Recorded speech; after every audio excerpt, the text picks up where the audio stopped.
Hello and welcome back to Fatal 12. On the last episode, Odette was eliminated. She seemed like she knew what was going on. So down to the final 5, less than half left. Scale tried to eliminate Miharu, which Federico seemed surprised about. But it seems like she managed to escape that.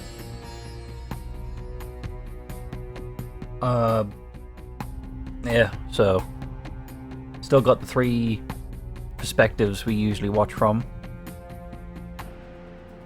And I wonder if the weeks are going to go faster now that we have less than half the cast left. So, let's see where we're going. Well played, Odette. Alan speaks to himself inside the storehouse. He figures that Odette had already obtained Federico's information. However, she opted to accept death over using that information to protect herself and his election. Federico's realization after the fact would leave him perplexed and aware that he would never surpass her. Had she opted to protect herself, then he would have likely backed down in order to avoid revealing his regret when taking into consideration what Miharu had also elected. On the off chance he did decide to reveal his regret, someone could easily elect him the week after. Odette opted not to pursue that possibility. Instead, she was content in deciding her own fate. Her death was a gallant one. Okay. Her way of life may have differed from the ideal Alan pursued, but it merited respect nonetheless. At least he respects him, because as she was a troublemaker, she was a fun troublemaker to watch as the spectator of this game. Gallant in death, huh? Alan had been opposed to the concept up to now. He's a firm believer in approaching everything from a logical perspective. Emotions have no place when it comes to actions. Debatable. I mean, I do agree somewhat. But, because I mean, like, sometimes emotions can make you hesitate and things like that. But also, on the other times, emotions that make you take spur-of-the-moment decisions, which can, like, especially in a competitive setting like this, could throw people off guard. Doing so would blur the concept of a black and white world. In its place would be an ambiguous reality in which the results of action taken. And the results. Okay. He relinquished the name given to him by his parents in order to emancipate himself from his past. In its place, he chose Alan Scorpion, a name no one would associate with his homeland of India. With a new name came start of a new life. That was what he decided. He would use his name to bind himself and build up a massive fortune as a jeweler. Yet those actions of mine were fueled by nothing beyond the emotion he believed was unnecessary. The name that he picked for himself became one he cannot abandon. Its appearance on his name card is proof of that. That woman claimed that my own emotional state led me to my forced discard of such emotions. Perhaps she was right. Okay, I'm lost, because reading's not my strong suit. You're desperate, aren't you? Keiko said as much to him before her elimination. He may have laughed at her, but he couldn't ignore his irritation as he elected her. She saw straight through him. He knew this and yet made every effort to pretend otherwise. Alan is desperate to live. I would have figured everyone who's trying to play this game is desperate to live. The only one who wasn't really desperate was, although only ones were Shigetsugu and Yu. Because the only, well, I'd say I guess Miharu isn't desperate to live, but she's desperate to make Rinka live. I guess that is the only exception to wanting to live, I guess, in quotation marks. Because she wants to live to make sure that Rinka does. That's about it. Because, I mean, this is also Odette as well. Odette wanted to live, but she wanted to live her way. And she kind of just accepted death anyway, so it's not like she didn't want to live. After all, she even said she was unhappy that she lost the game. Or she wasn't unhappy, she was just sad. Small difference in the front, big difference in the back, I think. Because you can be upset about something and, like, throw a tantrum, or you could be sad and be like, oh well. Shishimai Rinka. The look in her eyes pushed him forward. Alan has already lost divine... What? Alan has already lost divine selection. He has finally come to this realization. Okay, I didn't know this was chess. Checkmate in 5, I guess. I guess it would be 4, since there's only 4 elections left. That alone isn't enough to make him give up on life, however. I'm the one who said it, after all. The numerous lives that have come to an end thus far have begun to stir his emotions. So what is guilt digging up? Either way, I guess narratively speaking, Scale is the quote-unquote bad guy, since Alan has turned ally, and Federico's... I guess everyone's kind of looking down on Federico. It's the morning after the 8th election. Seems like I'm the last one to wake up. How'd you know you... Oh, because... Yeah, you're with Naomi and Miharu. Good morning, Rinka. Good morning. Based on the information given to me by Alan, Miharu and I were able to deduce Scale's cause of death and regret, respectively. Cool. Oh, so yeah, because we have the regret card, so she must have the death card. There we go. Well, we barely succeeded in turning the information into card before midnight struck. I mean, we still managed. Both Miharu and Naomi stayed over once we were done. I got a futon ready, so I could sleep on the floor while they used my bed. That's polite of them. Well, polite of you, sorry. I don't know, it is your house, though. I was surprised when both of you collapsed immediately at midnight, especially since when we were in the middle of a conversation. I guess that's what you meant by getting pulled into the dream world. So that's what happens if someone tries to stay awake, I guess. Because we never really thought about staying awake.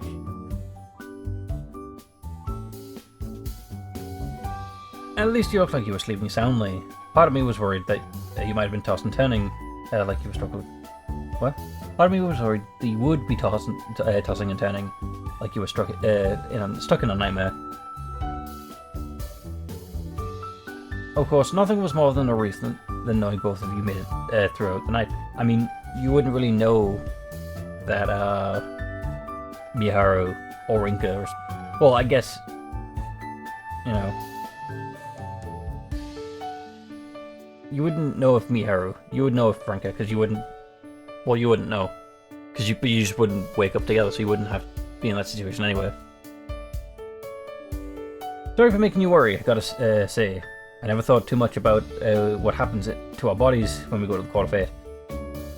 I mean, that's not entirely true. Didn't you think about what happened when you got injured by Yu's attack, right? Because you were worried if you were in hospital? So I think that's a bit of a continuity error. Either that or Rinka's just lying. I'm not even sure how time passes there in relation to here. Especially when there's no clocks to check. Well, there is a clock. There is one giant clock. There's no clock to check. And there is... Well, there is one, but it's complicated. Yeah. So we were sleeping like normal then. Yes, I wouldn't have suspected anything had I not known the details. Knowing Naomi watched me sleep is a bit embarrassing. I mean, you fell asleep. It's not really much anyone could do. I know that Miharu looks just as pretty in her sleep, but For all I know, I could look like an idiot. Don't worry, I'm with you there. I definitely look like an idiot when I sleep. In that case, I'm willing to bet that no time passes in the real world at all like we would in the dream world. That does make sense, now that you mention it, especially when you consider how surreal the dream world is in the first place. I'm thinking, what if it's something kind of like Inception? Not necessarily that, obviously dreams within dreams, but more so like things are sped up, since obviously the brain works faster.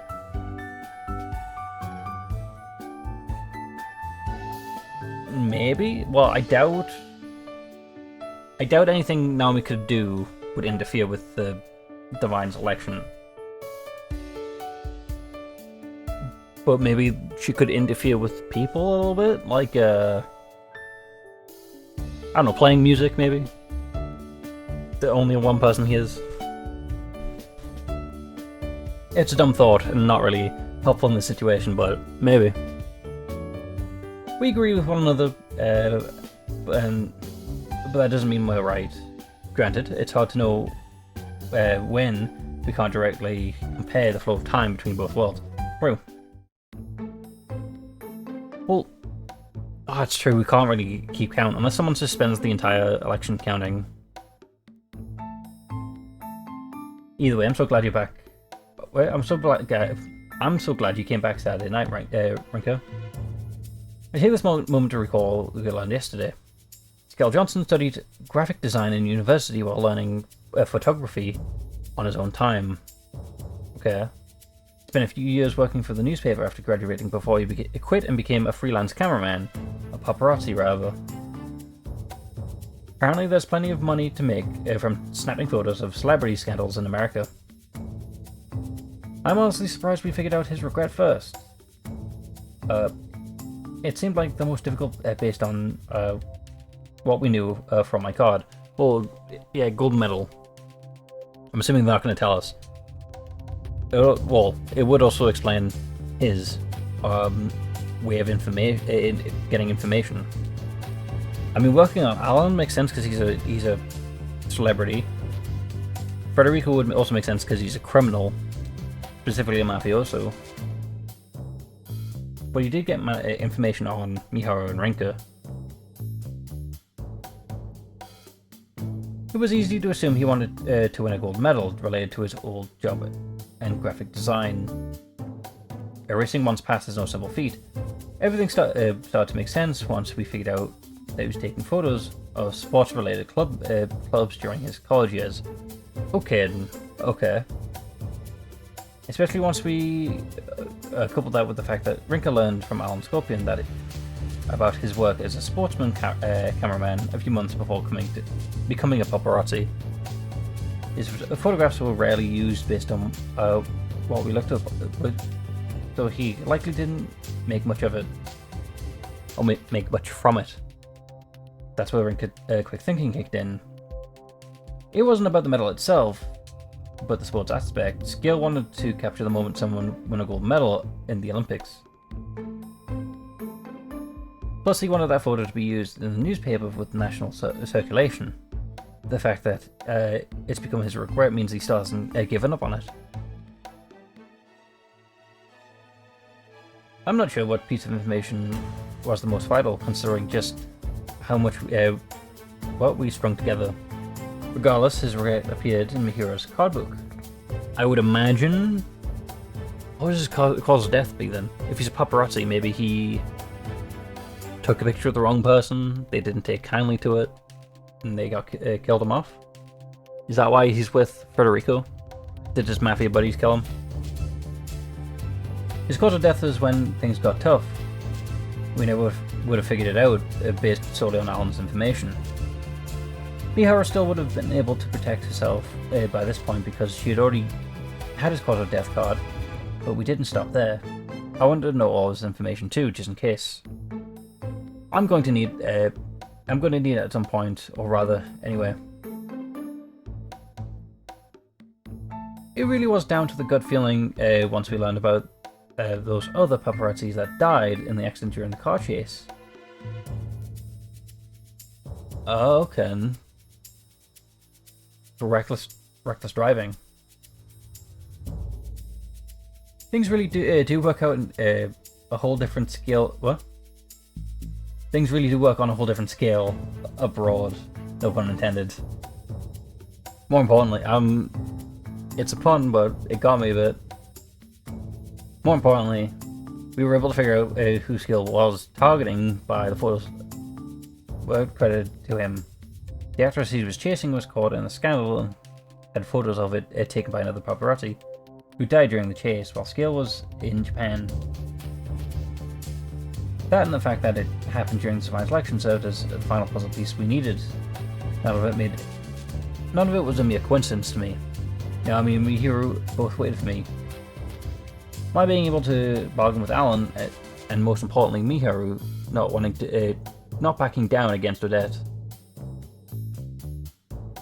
We were able to get all three of Skill's cards through our combined will to push forward. We can't relax yet. He might not be able to elect me now, but the same doesn't apply for you, Rinka.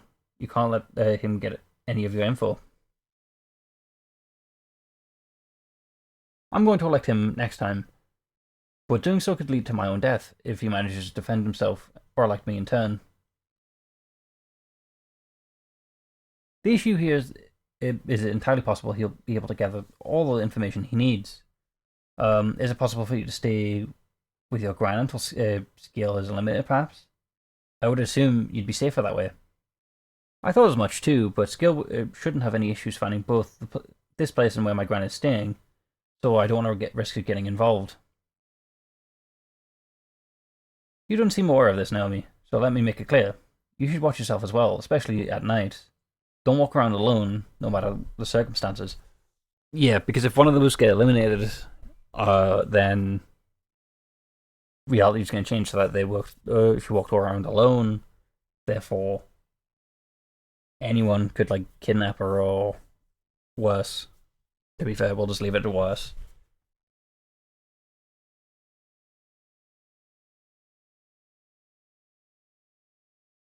It's common knowledge that Rinka elected you to save you, so he may find value in using you as a hostage. Well, never mind. Wes has already stated. Well, a bit harsh. Miharu was right. You had no intention of electing me, but Seals could. I doubt I'll be able to persevere if he takes Naomi hostage. I mean, to be fair, he could still...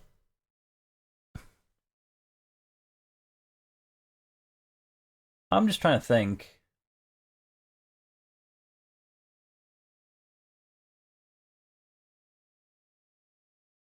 Because I had a random thought, but just to annoy Parker, the goddess running this game, wouldn't Poe come back, the second eliminated person? Because Odette nominated Poe, and as Parker said, everything during the Divine Selection gets undone when you get eliminated. So, during the Divine Selection, Odette eliminated Poe. Obviously, I know that's not how things work, but I know for a fact I would bring that up. Realistically, I'd bring that up just to be a pain to the goddess herself.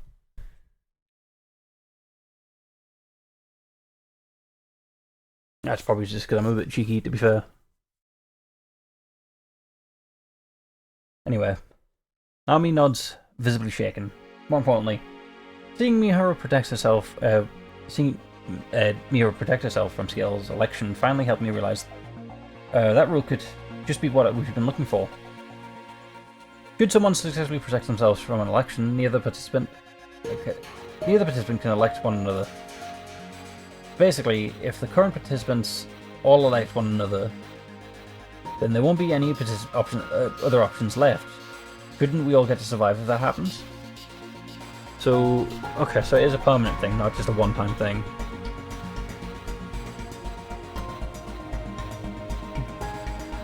But again, that also could imply that should they have cooperated all 12 could have survived and met up, like Parker said. Okay. That might just be it. That's a possibility I considered myself, Rinka. The same can likely be said for the other participants, Sophia included. But she's the one who said she wanted both of us to survive. I'm positive she suggested that possibility while aware of what you just said. Mainly because of the idea of every participant going along with it is highly improbable. It's all over the moment someone deviates from the plan. That is true. And the most paranoid at the moment is Federico, I guess, so he's the least likely to stick with it. I never brought this up because I knew you would suggest that everyone take part. Right now we should focus on finding the method that only ensures the two of us survive. I mean, I'm sure Alan could work with us. He's worked with us before. And that gives us a majority. Besides, Parker said we'd find out what happens if people can't elect one another and they're the only ones who remain. That might just mean we all get to live. You seem to have a fundamental misunderstanding of the divine selection. Actually, forget it. I'm opposed to it, that's all. I'm curious about what you was going to say before cutting yourself off. Naomi doesn't let Mihiru end the conversation, though. Can we maybe stop with the secrets? Don't forget that we still have school. Let's get ready before we're late. And ladies and gentlemen and others, this is why Mihiru is not my favourite. Because despite working with us, she will just ignore any cries of help that we may have. While she didn't sound entirely confident, I was still surprised to hear Naomi say that. Meanwhile, Mihiru does her best to appear unapproached while getting ready. Or unapproachable. I didn't read it. Oh. She knows something, yet she's not saying what. I'm sure she has a reason for it, but let's stop acting like this, Mihiru, especially between the three of us. Rinka. I grab Mihiru's hand as she's about to make her way downstairs. Her hands feel cold. This might be the first time I've held her hand since that time at the theme park, now that I think about it. I can't help but think that it's far colder than it was back then. Is she dying? Does she have... I don't know what the term is, but there's a issue with the body where they can't distinguish temperatures. So it could be blazing hot, but they wouldn't feel it. Or it could be freezing, but someone could be sweating because they think it's boiling. She's taller than me, so I have to look up into her eyes. There's no need for words. Mia looks away before responding. I guess it's for the best then, especially when you're the type to take actions until you're satisfied. But we really don't have the time right now. I have to go to work after school today, so how about we meet tomorrow after school? Well, that just sounds like something's going to happen, and things are going to go wrong. Naomi and Mihiru both nod, almost in sync. Just as I try and let go of Mihiru's hand, she grabs hold of mine. I'm surprised. Mine and surprised. There's a D jumping from one word to the other. Plus, she looks pretty deadly serious. I want you to promise something though. Don't hate me when I tell you, okay? I could never hate you no matter what. On the other hand, I could definitely hate you, don't worry. Her lips quiver upon my immediate answer, almost as if it's trying to hold something back. Afterwards, the three of us head off to school. Let's find out what's going to go wrong, because chances are something's going to go wrong. Oh, surprised to see you two getting along so well. Are we though? Your surprise may be misplaced, considering we were hardly ever on bad terms, right, Naomi? Don't lie, especially not to Mao. Huh? Ah ha ha. So, speaking of surprises, you're here pretty early for a Monday. Did you not stay up late last night? Just need to focus on the important details. Turns out that shop was having a sale, so I went ahead and grabbed a 50-volume shoujo. 50 volumes? I spent all day Saturday night reading it, but I wasn't even close to finishing it by morning. That's why I ended up blasting through the rest until Sunday evening. I crashed nice and early after that, and here we are. The manga's about an actress, but I totally recommend it, especially to you, Rini. Naomi, Rinka, and Miharu arrived to school together. Well, while relatively early, it's still somewhat late for the usual Naomi. Prior to the cultural festival, she would always ready books of her own, but recently she found herself talking to her friends instead. Hooray for getting more social. Granted, she spent more time listening, especially regarding conversations about love and such. The little experiences she does have with such topics involves a crush she may or may not have, or have had in elementary school. Well, did she have it or did she not? Besides, Naomi cannot tolerate boys that well. The only time she felt anything towards one was when she agreed that a boy who could run fast was cool. Cool. I don't know what elementary school is, but okay. Naomi glances at Miharu as she speaks to Mao. Miharu is undoubtedly beautiful even from a fellow girl's perspective. I find that an interesting phrase, from a fellow girl's perspective. I mean, I suppose that could come off incorrectly in modern times. It's just an odd phrase to me. It's just basically the Steve Buscemi meme of how do you do, fellow kids. Her face can turn heads, and she has the proportions of a supermodel. It's hard not to be like her. Naomi came to learn the distinction between that feeling and love when she entered high school. Okay. Could Miharu relate to this? She may act calm when speaking to Rinka, but there's also traces of shyness. Same could be said for last night too. Naomi tried to set it up so that Miharu and Rinka could sleep together, but Miharu admittedly refused. Her face flushed. I'm confused on the plot right now. Well, what relevancy does this have to the divine selection? She has also noticed Miharu being enamored by even the smallest of Rinka's mannerisms, though Rinka herself seems completely oblivious. From Naomi's point of view, that must be love, pure and simple. While it may still be uncommon, Naomi takes no issues with two girls falling in love. She's more concerned with whether or not things will work out for Miharu. Rinka seems Miharu as a close friend, while Miharu loves Rinka from the bottom of her heart. Naomi doesn't want to see that disparity affect them in a negative way. Earth to Naomi, or Naorin, sorry. Something on your mind? Come on, ain't nothing gonna come from looking so miserable. Okay, so we switched perspectives again, this time to a non-participant.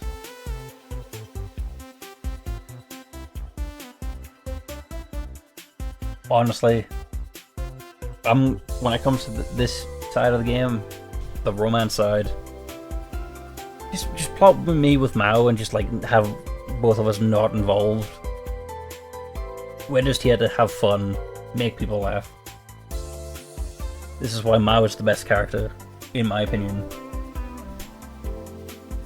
Because the more relationship drama there is, the faster things get stressful and exhausting. Mao. And then there's her. Now we feel bad for Mao, considering she's been dealing with these same concerns for over a year. If they ever have a chance to talk one-on-one, Naomi wants to ask about how Rinka and Miharu first met.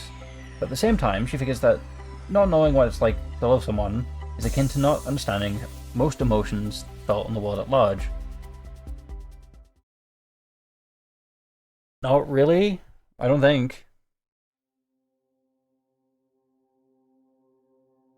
I make my way to the usual bar once night rolls around. My alliance with Scale still stands, but above all else, I want to know why he elected Miharu.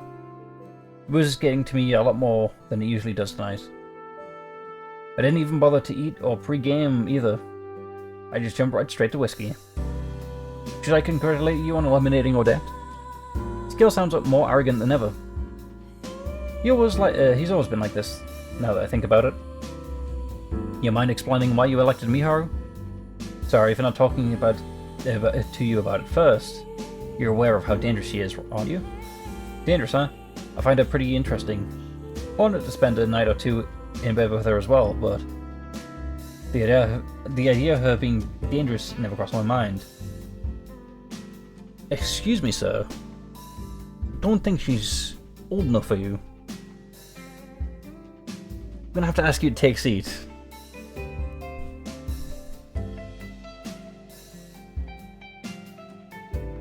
Anyway, I think this is a bad place to end on it. I'm just gonna skip the next line first. I've got one arm on the table with my head hanging down. I take another drink. I'm gonna call it there. I mean, most of this was me rambling, and then Federico's weird confession at the end. It's okay not to like this one. You can feel as weird out as possible as I do. But yeah, hope I can see you in the next one. With that, goodbye.